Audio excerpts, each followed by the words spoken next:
अमृता कुमारी ने स्थानीय थाने में एक गंभीर शिकायत दर्ज कराई है, जिसमें उसने रुपेश कुमार पर शादी का झांसा देकर शारीरिक संबंध बनाने और गर्भवती करने का आरोप लगाया। पीड़िता के अनुसार पहले रुपेश ने उसे गर्भपात के लिए मजबूर किया और फिर दिखावे के लिए मंदिर में शादी रचा ली। अब जब अमृता 2 महीने की गर्भवती है, रुपेश उसे अपने साथ रखने से इनकार कर रहा है। अमृता ने इस पूरे मामले की लिखित शिकायत संबंधित थाने में दर्ज करवाई है, जिसके बाद पुलिस जाँच में जुट गई है। पीड़िता न्याय की गुहार लगा रही है। कृपया जिला और राज्य।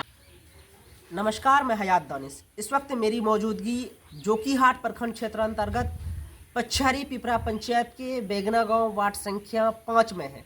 यहां पर एक प्रीता हमारे साथ मौजूद है, जिनका नाम अमृता कुमारी है और इनका जो प्रेम प्रसंग चल रहा था, रुपेश कुमार पिता कालानंद विश्वास, जो इसी बेगना पंचायत वार्ड संख्या 5 के निवासी हैं और ये 2022 में उसी के कोचिंग संस्था में पढ़ाई कर रहे थे। उसी कोचिंग संस्था से इसे प्यार हो जाता है और ये तमिलनाडु में जॉब करने के लिए जाता है। उसके बाद फिर ये चेन्नई में जॉब करता है। इस बीच वो लड़का रुपेश कुमार क्या कुछ करता है इनके साथ और ये आज ये स्थिति में है। हम इससे जानने का प्रयास करेंगे कि आखिर क्या कुछ मामला हुआ है, आखिर इन्होंने जो महिला थाना में आवेदन दिया है, किस मामले को लेकर इन्होंने आवेदन दिया है। तो आइए इससे हम जानने का प्रयास करेंगे। क्या परिचय हो आपका? अमृता कुमारी। आवाज़ सुनिए, आवाज़। अमृता कुमारी। क्या मामला हुआ है आपके साथ? मेरा साथ में ये मामला हुआ है, जब हम तमिलनाडु में रहने लगे जी। तो गया है कौन? रुपेश कुमार पिता कालानंद विश्वास। कहाँ के रहने वाले हैं वो? बेगना गाँव वार्ड नंबर 5। क्या किया उसके बाद आगे बताइए। और उसके बाद वो गया है, उसका मम्मी पढ़ाने के लिए पटना भेजा था, जी तो पटना में नहीं रह रहा था। जी। वो मेरे साथ 10 रोज पटना में, 10 रोज मेरे साथ में रहता था। अच्छा। वो मेरे साथ कभी कभी 10 रोज के बाद जाता था जी। तो होटल बुकिंग करता था, रहता था। तो वो मेरे साथ ऐसा काउंट किया जी।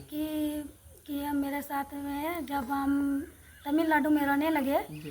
तो उस वक्त वो हमको बोला कि चलो घर, तुम्हारा पेपर है बिहार पुलिस का, जी। पेपर दिला देंगे जी। तुमको, फिर लेकर तुमको तमिलनाडु आ जाएंगे। जी। तमिलनाडु से हमको फिर ला कर के अररिया में होटल बुकिंग किया, विजय होटल। अच्छा। विजय होटल। जी। वहाँ पर 2 दिन रहे। उसके साथ में रहे? हाँ, उसके साथ में जी।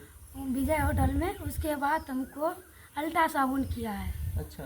अल्ट्रासाउंड करने के बाद 6 महीना का गर्भवती निकला है। जी।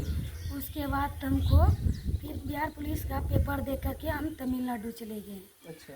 तमिलनाडु जाने के बाद हमको 16 तारीख को हमको ये किया है, दवाई खिलाया है। अच्छा, गर्भपात करवाया है। हाँ, उसके बाद हमको गर्भपात करके 3 रोज हम ड्यूटी नहीं जाने लगे। जी। ड्यूटी जाने नहीं लगे। उसके बाद फिर हम दादा मेरा डेट किया, फिर मैं आए घर, फिर वो हमको अच्छा, लेने। एबॉर्शन करवाने के बाद कितना दिन बाद आपका दादा डेट किया था? नवंबर में किया है, 2024 में। जी।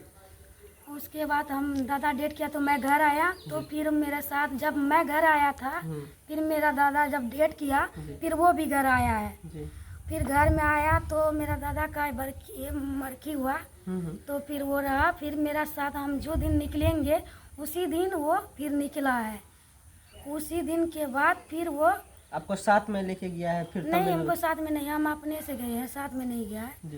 वो हम निकले थे, उसके 2 दिन के बाद वो फिर चेन्नई पहुंचा है। जहाँ आप रह रहे थे? हाँ, हम जहाँ रह रहे तमिलनाडु, चेन्नई में वहाँ पहुंचा था।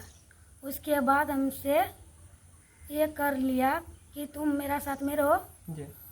तुम हम साथ शादी करेंगे, ये करेंगे वो करेंगे। हम सारे कागज पत्र उसको दे दिए। उसके बाद हमको बोला कि हम जाते हैं पटना, फिर आएंगे पटना से, फिर जाते हैं पटना, फिर घर जाएंगे। फिर घर से उसका हमको फिर हम 2 महीना का गर्भवती रह गए। उसके बाद तो वो घर आया, घर से 12 तारीख को घर में मेरा मम्मी को ही जाके कुछ बोला। अच्छा, उसका घर वाले को? हाँ, घर वाले उसका मम्मी को बोला, तो उसका मम्मी उसको मारे। तो उसका वो राती में कोई लड़का को कॉल किया और उसके बाद उसको जोकी पहुंचाया। जोकी से वो ट्रेन बस पकड़ करके वो फिर गया पटना। पटना से फिर वो गया चेन्नई। चेन्नई में मैं बैंक में थे, बैंक में से हम पैसा निकाल रहे हैं तो बोला कहाँ पर है, तुम यहाँ पर आओ। फिर हमको वहाँ से ला करके हमको कौन दवाई खिलाया, फिर हम आ गए तो शादी हमसे यहाँ नालंदा में कर लिया। नालंदा में करके ट्रेन स्टेशन से उधर के शादी अच्छा ये की। बताइए, जहाँ पर आप पैसा वगैरह निकाल रहे थे वहाँ पर शायद छीन झपट भी किया आपके साथ? हाँ, पैसा मेरा मोबाइल भी ले लिया और पैसा भी ले लिया, मेरा ATM भी ले लिया है। तो उसके बाद हमको लेकर आया। लेकर के आने के बाद हम बोले कॉल करेंगे तो मोबाइल छीन लिया, मोबाइल दिया नहीं, हम थप्पड़ लपड़ मारने लगा। उसके बाद हम फिर आए किशनगंज में नालंदा में आए। नालंदा से हमको शादी किया कोई मंदिर में, तो मंदिर में हमको फोटो वायरल करने नहीं दिया, बोला कि चलो घर में हम जो करेंगे कर लेंगे। फिर हमको उसका घर वाले दबाव दिया, पैसा दो, पैसा ले। हाँ, कौन का है? उसका माँ बाप का, भाई का। क्या बोला? कि पैसा नहीं देगा तो तुमको नहीं रखेंगे, मारेंगे, दोनों को मार पीट करेंगे। तो नहीं रखने के बाद वो मौजूद वहाँ से वो 10 मिनट में गायब हो गया किशनगंज से। अच्छा, आप किशनगंज में कहाँ पे छोड़ के वो निकला? किशनगंज से ये क्या कहते हैं, स्टेशन में हमको छोड़ा, फिर रूम लेकर दिया। उसके बाद रूम का पैसा दिया 100 रुपया। उसके बाद वो बोला कि यहीं पर रुको, फिर मैं आ रहा हूँ। उसके बाद वो जो गायब हुआ अभी तक लौट के नहीं आया। फिर हम वहाँ पर ट्रेन स्टेशन में पुलिस को बोले, पुलिस बोला जाओ। अच्छा ये बताइए कि जहाँ पर रूम लेकर के आपको दिया था वहाँ पर ATM और पर्स वगैरह ये सब ले लिया, सिर्फ आपको मोबाइल दिया है सिर्फ। जी, आगे बताइए। और उसके बाद हमको पुलिस स्टेशन में हम बोले पुलिस को, पुलिस बोला ठीक है हम कुछ नहीं कर पाएंगे, जाओ थाना, किशनगंज थाना।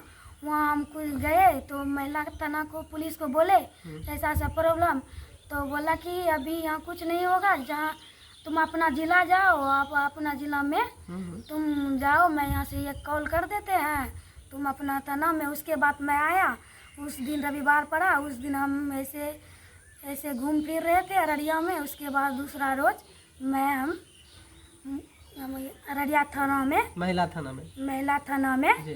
फिर हम आवेदन दिए हैं। फिर हम उसका कुछ ये करना चाहते हैं कि हमको ससुराल बसा दो और हम कानून का द्वारा उसका घर जाएंगे। तो ये बताएंगे कि आप जो कह रहे हैं कि कोर्ट